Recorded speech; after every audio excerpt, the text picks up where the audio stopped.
সঞ্জয়, এভাবে রাস্তায় কি কেউ দেখা করে? তোমার সঙ্গে এই রোদে দেখা করতে এসে আমার রং কত কালো হয়ে গেল। সত্যিই তো বড় ভুল হয়ে গেছে। চলো কোনো রেস্টুরেন্টে গিয়ে বসে কথা বলি। বর্ষা সঞ্জয়ের কথা শুনে তার বাইকে উঠে বসে। দুজনের যাওয়ার জন্য প্রস্তুতি হচ্ছিল, সেই সময় সেখানে এক ভিখারি কাকলি আসে।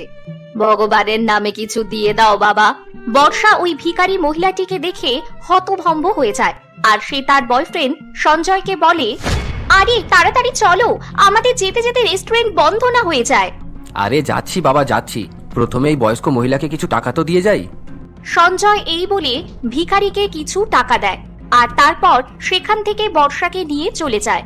তাদের চলে যাওয়ার পর কাকলি বলে, হায় রে আমার পোড়া কপাল, নিজের মেয়ে তার ভিখারি মাকে চিনতে পারছে না, আর কলেজ যাওয়ার নাম করে এভাবে ছেলেদের সঙ্গে ঘুরছে।